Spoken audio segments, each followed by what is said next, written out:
ان اللہ و ملائکتہ یصلون علی النبی یا ایہا الذین آمنوا صلوا علیہ وسلموا تسلیما۔ درود پاک۔ الصلاۃ والسلام علیک یا سیدی یا رسول اللہ، الصلاۃ والسلام علیک یا سیدی یا حبیب اللہ، الصلاۃ والسلام علیک وعلی آلک واصحابک واہل بیتک یا محمد رسول اللہ صلی اللہ علیہ وسلم۔ ਅੱਜ ਦੀ ਇਸ ਬਾਬਰਕਤ ਨਸ਼ਿਸਤ ਦੇ ਵਿੱਚ حضرت ذوالنون مصری رحمۃ اللہ علیہ آپ ਦੇ ਹਾਲਾਤੋ ਮਨਾਕਬ بیان ਕੀਤੇ ਜਾਣਗੇ۔ حضرت ذوالنون مصری رحمۃ اللہ علیہ آپ سلطان معرفت اور عبادت و ریاضت ਦੇ ਵਿੱਚ مشہور زمانہ ہے، لیکن اہل معرفت آپ ਨੂੰ ہمیشہ زندیق کہہ کے مخاطب ਕਰਦੇ اور آپ دی بزرگی اور آپ دی عظمت دے منکر رہے۔ کسی نے بھی صحیح طور تے جو آپ دے اوصاف ہے وہ لوگوں نے سامنے بیان نہیں کیتے جدوں تک آپ حیات رہے۔ آپ دی وفات تو بعد پھر لوگوں کو پتہ لگا کہ جاون والا کس ہستی دا مالک آ۔ ساڈے معاشرے دا یہ المیہ ہے کہ کسی بھی بندے نو اچھا نہیں آکھا جاتا جدوں تک وہ حیات ہے۔ ایک لفظ ہے نا کہ بندہ بڑا چنگا ہا یا بندہ چنگا ہے، یہ لفظ سنن واسطے بھی بندے نو مرنا پیندا ہے۔ تو زندگی دے وچ کسی نو کوئی چنگا نہیں آخدا، وہ مرن تو پیچھے یاد کیتا جاتا کہ نہیں بڑا چنگا ہا۔ تو زندگی دے وچ بندے دی قدر کرنی چاہیے، اس دا جو عزت ہے، جو مقام ہے، جو مرتبہ ہے، اس نو دینا چاہیے۔ آپ دے طیب ہون دا واقعہ بڑا عجیب ہے۔ آپ نو کسی نے دسیا کہ فلاں جگہ تے ایک نوجوان عابد ہے جڑا اللہ تبارک و تعالیٰ دی بہت زیادہ عبادت کرن والا ہے۔ تو آپ اس دے کول شرف نیاز واسطے، آپ اس نو ملاقات واسطے، دعا واسطے اس دے کول حاضر ہوئے۔ حضرت ذوالنون مصری رحمۃ اللہ علیہ جدو اس نوجوان بزرگ دے کول گئے تو آپ نے ویکھا کہ ایک درخت دے نال الٹا لٹکا کھڑتا ہے اور اپنے نفس نو مخاطب کر کے کہہ رہا ہے کہ جدو تک تو عبادت الہی دے وچ میری ہم نوائی نہیں کریں گا میں تینوں اسی طرح اذیت اور تکلیف دیندا رہا۔ جدو تک تو راضی نہیں ہو جاتا، بھاویں تیری موت ہو جاوے لیکن تین سزا مسلسل ملتی رہی۔ ہاں تو میری ہاں وچ ہاں ملا دے، عبادت تے رضا مند ہو جا، اللہ تعالیٰ دی بندگی کرن لگ پیا تے پھر میں تینوں یہ بالکل سزا نہیں دیاں گا، اتار لیسا۔ حضرت ذوالنون مصری رحمۃ اللہ علیہ آپ نے جدو اس نو ویکھیا تو آپ نے اس تے بڑا ترس آیا اور آپ بھی اس دی ایک کیفیت یہ حالت ویکھ کے رون لگ پے۔ اس نوجوان نے پوچھا کون ہے جڑے اس بے حیا معصیت کار دے وجہ تو روندا پیا ہے، ترس کر کے میرے تے روندا پیا ہے۔ حضرت ذوالنون مصری رحمۃ اللہ علیہ سامنے آئے، آپ نے جا کے اس نے سلام آکھا، اس نے اسلام کا جواب دیتا۔ تو آپ نے فرمایا کہ بھی میں تے سمجھا کہ تیرے کو بہت بڑا گناہ سرزد ہو گیا سی، شاید تو کوئی قتل کر بیٹھا ہے یا کسی دا حق مار لیا ہے یا کوئی اور گناہ سرزد ہو گیا ہے جہاں تو اپنے نفس نو اتنی تکلیف دینا پیا ہے، اتنی سختی کردا پیا ہے۔ تو وہ نوجوان آکھن لگا کہ میرے کو ایسا کوئی گناہ سرزد نہیں ہویا، لیکن نفس تے سختی صرف اس واسطے کردا پیا کہ اے عبادت تے رضامند نہیں ہوندا پیا۔ ساڈا ہوندا نا کہ ٹھنڈے پانی دی وجہ تو یا اپنے آرام دی وجہ تو یا کسی اور وجہ تو اسی اس پاسے نفس نہیں آون دیندا سانوں۔ تو نفس تے تھوڑی سختی کرنی چاہیے، ہمیشہ یہ پیچھے چلتے رہے تو پھر تو اس نے بیڑا غرق کر کے رکھ دینا۔ اللہ اکبر۔ تو حضرت ذوالنون مصری رحمۃ اللہ علیہ آپ نے جدو اس دے نال مخاطب ہوئے، گفتگو ہوئی تو پتہ چلا کہ نہیں ایسی کوئی گل نہیں ہے، صرف عبادت تے رضامند کرن واسطے وہ اپنے نفس نو اتنی تکلیف دیندا پیا ہے۔ حضرت ذوالنون مصری رحمۃ اللہ علیہ آپ نے فرمایا کہ میں تیرے کل شرف نیاز حاصل کرنے واسطے حاضر ہویا۔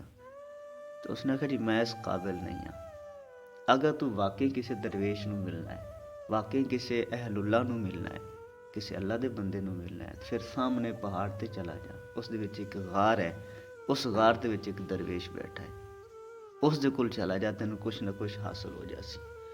حضرت ذوالنون مصری رحمۃ اللہ علیہ آپ فرماندے نہیں کہ میں وہ پہاڑ تے چڑھا، غار نو تلاش کیتا تو میں ویکھا کہ اس غار دے وچ بھی جڑا عابد و زاہد آ، کوئی وڈی عمر دا نہیں ہے، ایک نوجوان آ، وہ بھی ایک نوجوان۔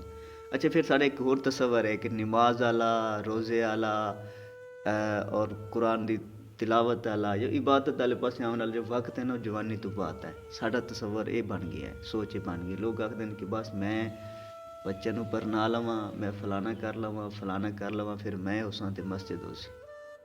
اصل وقت جو عبادت ہے نا وہ اے عمراں نے جڑیاں تھوڑی عمر جوانی ہے. اس عمر دے وچ عبادت دا سواد اور مزہ ہے. جوانی دے وچ جڑی تسی عبادت کرتے ہو, تسی ایک رات پوری رات بھی قیام کرنا چاہو نا تسی کر سکتے ہیں. پوری رات تسی کھڑے رہو قیام کر سکتے ہیں, اللہ تعالیٰ دی بارگاہ وچ کھڑے ہو سکتے ہیں. تے بڑھاپے دے وچ کی ہو سی جدوں عمر ڈھل گئی, جسم کمزور ہو گیا, پھر تے میں ویکھیا لوگاں نوں کہ رکوع نہیں سیدھا کر سکتے, اتحیات نہیں بیٹھ سکتے, سجدہ نہیں سیدھا کیتا جا سکتا. پھر تے عبادت دا جو اصل رکن بندہ وہ نہیں ادا کر سکتا. تے ہن اے عمر ہے کہ جویں ہر کام دا نا مزہ جوانی دے وچ ہوندا ہے, ہر کام دا, اسی طرح عبادت دا مزہ بھی جوانی دے وچ ہے.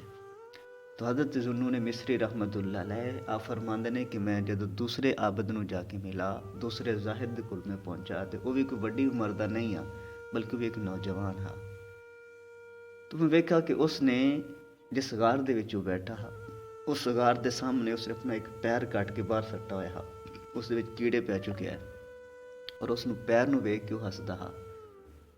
تو میں اس نو جا کے سلام آکھا, اس دے کول وجہ پوچھی, تو آکھن لگا کہ میں اس غار دے وچ عبادت کردا, اور عبادت کردے مینوں 30 سال گزر گئے.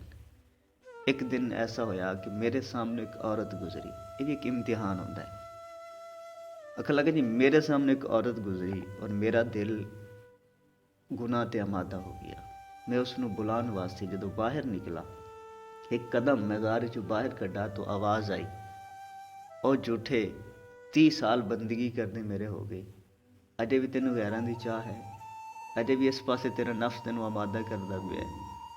تو جدوں آواز سنی نا تو میں پیچھے ہٹ گیا, قدم پیچھے ہٹا لیا, لیکن پھر خیال آیا کہ جڑا قدم گناہ واسطے نکلا ہے یہ میرے نال نہیں رہنا چاہیے. تو میں اپنے پیر نو کٹ کے باہر سٹ دیتا. اس پیر دے وچ, کٹے ہوئے پیر دے وچ کیڑے پی گئے, تعفن پیدا ہو گیا, اس نے بدبو چھڑنی شروع کر دی تھی. تو میں ویکھ کے اللہ تعالیٰ دا شکر کرنا کہ میرا صرف گناہ دے وچ پیر آمادہ ہویا ہے, تیار ہویا ہے, رضامند ہویا, باقی جسم رضامند نہیں ہویا. اگر ایک پیر دی حالت یہ ہے تو اگر خدا نہ خواستہ اللہ نہ کردا کہ میرا باقی جسم ہی گناہ تے آمادہ ہو جاتا, میں باہر نکل جانا, تو میرے پورے جسم دا یہ حال ہونا جڑا ایک پیر دا ہویا ہے. حضرت ذوالنون مصری رحمت اللہ علیہ آپ نے جدوں آون دا مقصد دسا تو آکھن لگا کہ میں کوئی زاہد و عابد نہیں ہاں. اگر تو کسی زاہد نو ملنا ہے نا, کسی عابد نو ملنا ہے, تو اس پہاڑ دی چوٹی تے چلا جائے, ایک عابد رہندا ہے.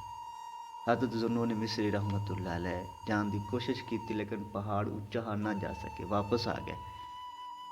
تو عرض کردن کہ میرے کول نہیں پہنچے گیا, بہت رستہ کٹھن ہے, بہت مشکل رستہ ہے. تو اس نوجوان نے دسا کہ جڑا اتنے عابد و زاہد ہے نا, اس دی کہانی بڑی عجیب ہے. اس نے اللہ تبارک و تعالیٰ دی ذات تے توکل کر کے عبادت شروع کر دی تھی. اللہ تبارک و تعالیٰ کارساز ہے, رزق دین والا ہے, کیڑے نو بھی پتھر دے وچ رزق اللہ تعالیٰ دی ذات پہنچاندی ہے, دیندی ہے. تو اس نے اللہ تبارک و تعالیٰ دی ذات تے توکل کیتا, عبادت دے وچ جا کے مصروف ہو گیا اور عبادت کرنا شروع کر دیتی. تو ایک دن, 2 دن, حتیٰ کہ ایک ہفتہ گزر گیا. جب اس نے کچھ حاصل نہ ہویا تو اس نے اللہ تعالیٰ دی بارگاہ عرض کی تھی. تو اللہ تبارک و تعالیٰ نے اس عابد واسطے سبب بنایا ہے کہ شہد دیاں مکھیاں آندیاں اور اس نو آ کے وہ ڈیلی شہد مہیا کردیاں, جس نو وہ کھا لیندا ہے اور اللہ تبارک تعالیٰ دی عبادت دے وچ مگن رہندا ہے. ڈیلی مکھیاں آندیاں, شہد اس نو دے جاندیاں, وہ شہد استعمال کر لیندا ہے اور وہ بس عبادت کردا ہے اور شہد کھاندا ہے. تو حضرت ذوالنون مصری رحمت اللہ علیہ جدوں یہ واقعہ سنا تو آپ دے دل وچ بھی توکل دے بارے شوق پیدا ہویا کہ جدوں اللہ تبارک و تعالیٰ دی ذات دیندی ہے تو اپنے بندیاں نے کیوں نہیں عطا کرے گی. آپ واپس پہاڑ تو تھلے اتر رہے کہ آپ نے دیکھا کہ سامنے ایک پرندہ بیٹھا ہے جس کی اکھیں کوئی نہیں ہیں اور موٹا تازہ ہے, بڑا فربا ہے. حضرت ذنون مصری رحمت اللہ علیہ خیال پیدا ہوا دل دے وچ، اس دیاں تو اکھاں ہی کوئی نہیں ہے، یہ تو کچھ ویکھ ہی نہیں سکتا، اللہ تعالیٰ انہوں بھی تو رزق دیندا ہی ہے اور ہے بھی پرندہ، اس دی کوئی دکان بھی کوئی نہیں ہے، کوئی کاروبار بھی نہیں کرتا۔ تو حضرت ذنون مصری رحمت اللہ علیہ بیٹھ گئے اور ویکھن لگ پئے کہ وجہ کی ہے، اس نو رزق کس طرح حاصل ہوندا ہے۔ جدوں اس نو بھوک لگی کچھ دیر تو بعد جدوں بھی جتنی دیر آپ بیٹھے، اس پرندے نے زمین تے چونج ماری، پتے وغیرہ ہٹ کے سائڈ تے، ایک سونے دی پیالی برآمد ہوئی جس دے وچ تل ہے اور تلاں دی بھری ہوئی ہے۔ اس نے تل کھا لے، پیالی غائب ہو گئی۔ اس نے دوبارہ چونج ماری، ایک ہور چاندی دی پیالی برآمد ہوئی جس دے وچ ارکے گلاب ہا۔ اس نے وہ ارکے گلاب پی لیا، پیالی دوبارہ واپس غائب ہو گئی۔ وہ پرندہ اڈا اور درخت تے جا کے پہ گیا۔ حضرت ذنون مصری رحمت اللہ علیہ اج جدوں یہ منظر ویکھا تو آپ دے دل دے وچ ہور جو ایقان ہا، یقین ہا، وہ کامل اور مکمل ہو گیا۔ تو آپ نے متوکل علی اللہ رہنا شروع کر دیتا۔ کچھ عرصہ رہے، کچھ عرصہ تو بعد حضرت ذنون مصری رحمت اللہ علیہ واپس آ کے اپنے شہر۔ حضرت ذنون مصری رحمت اللہ علیہ آپ فرمایا کر دیا کہ میں ایک دفعہ دریا دے کنارے تے وضو کردا پیا تو میرے سامنے مینوں ایک محل نظر آیا۔ اس محل دے وچ ایک خوبصورت عورت نظر آئی تو میرا دل کیتا کہ میں اس دے نال گل کراں، گفتگو کراں، اس نوں بلاواں۔ جدوں میں اس دے نال گل کرن واسطے، گفتگو کرن واسطے اس نوں بلایا تو عورت میرے قریب آ گئی اور مینوں آکھن لگی کہ پہلے میں تینوں دیوانہ تصور کیتا کہ تو کوئی پاگل ہے، دیوانہ ہے۔ پھر جدوں قریب آئی تو میں تینوں ایک عالم سمجھا، تیری شکل و صورت، تیری جو چال ڈھال ہے، وضاقت ہے، اس نوں ویکھ کے۔ لیکن جدوں ہور قریب آئی تو میں تینوں اہل معرفت سمجھا کہ تو کوئی درویش ہیں، اللہ لوگ ہیں، اولیاء اللہ ہیں۔ لیکن ہن معلوم ہویا ہے کہ تو انہاں تیناں وچوں ہی نہیں ہے۔ پہلا یہ کہ جڑا عالم ہوندا ہے وہ نامحرم تے نظر نہیں پاندا، اس واسطے تو عالم نہیں ہے۔ نمبر 2، دیوانے وضو نہیں کردے، پاگلاں نوں وضو نال کی لگی، تو پاگل بھی نہیں ہے۔ تیسرا، جو اہل معرفت ہوندے نا، وہ خدا تو علاوہ کسی نوں نہیں ویکھدے، انہاں دی نظر، انہاں دی توجہ پوری اللہ تعالیٰ دی طرف ہوندی ہے۔ انہاں نوں کی لگے کہ سامنے کون آیا ہے، عورت آئی ہے، بندہ آیا ہے یا نہیں آیا۔ تو مجنوں اپنی لیلا دے عشق دے وچ مبتلا پھردا ہے اور جس پاسے وہ نظر پانا ہے اس نوں لیلا نظر آندی ہے۔ ہر درخت دے وچوں، ہر جانور دے وچوں، ہر چیز دے وچوں اس نوں لیلا دا عکس نظر آندا ہے۔ وہ لیلا کردا پھردا ہے اور گزر رہا کے سامنے اس نے ویکھا کہ ایک نمازی نماز ادا کرتا پیا۔ اس دے سامنے، اس نوں نہیں پتہ لگا کہ اس دے سامنے گزر گیا۔ جدوں گزرا، نمازی صاحب نوں بڑا غصہ آیا، اس نے نماز چھڑ دیتی، اس نے جا کے پکڑ لیا، گریبان تو پکڑا، تھپڑ مارے۔ بے وقوف، تینوں پتہ نہیں کہ میں نماز پڑھدا پیا۔ اس نے جدوں مار مور کھا لی نا، تک لگا کہ یہ دس کہ نماز کندی پڑھدا پیا کہ اللہ تعالیٰ دی۔ انہیں خیف ہے تیری نماز دے کہ میں ایک عورت دے عشق دے وچ مبتلا ہاں اور میرا عشق بھی مجازی ہے، حقیقی نہیں ہے، مجازی عشق ہے۔ ایک عورت دے عشق دے وچ مبتلا ہاں اور مینوں کائنات وچ اس تو علاوہ کچھ نظر نہیں آندی۔ تو عجیب نمازی ہیں کہ اللہ تعالیٰ دی نماز بھی پڑھدا پیا ہے اور سامنے یہ بھی ویکھدا پیا کہ تیرے سامنے گزردا کون پیا۔ تو حضرت ذنون مصری رحمت اللہ علیہ آپ فرماندے نے کہ اس عورت نے مینوں آکھا کہ میں تینوں اہل معرفت سمجھا، لیکن تو وہ بھی نہیں ہے کہ اہل معرفت خدا تو علاوہ کسی نوں ویکھدے ہی نہیں۔ آپ فرماندے نے کہ یہ کہہ کے وہ غائب ہو گئی اور میں سمجھا کہ یہ اللہ تبارک و تعالیٰ دی طرفوں کوئی اشارہ۔ میں سامنے ویکھا کوئی محل نہیں ہے، جب میں آسے پاسے ویکھا تو کوئی عورت نظر نہیں آ رہی۔ تو اللہ تبارک و تعالیٰ نے ایک تنبیہ کردے ہویا، آپ نوں خبردار کردے ہویا، آپ دا قبلہ درست کردے ہویا، صرف یہ اشارہ آپ دے نال کیتا گیا۔ حضرت ذنون مصری رحمت اللہ علیہ آپ دی صحبت دا یہ اثر ہویا آپ دی ہمشیرہ تے کہ ایک دن قرآن پاک دی آیت تلاوت کردی پئی آئیاں، وَظَلَّلْنَا عَلَيْكُمُ الْغَمَامَ وَأَنزَلْنَا عَلَيْكُمُ الْمَنَّ وَالسَّلْوَىٰ۔ بنی اسرائیل واسطے اللہ تبارک و تعالیٰ نے من و سلوہ اتارا، حضرت موسیٰ دی قوم واسطے۔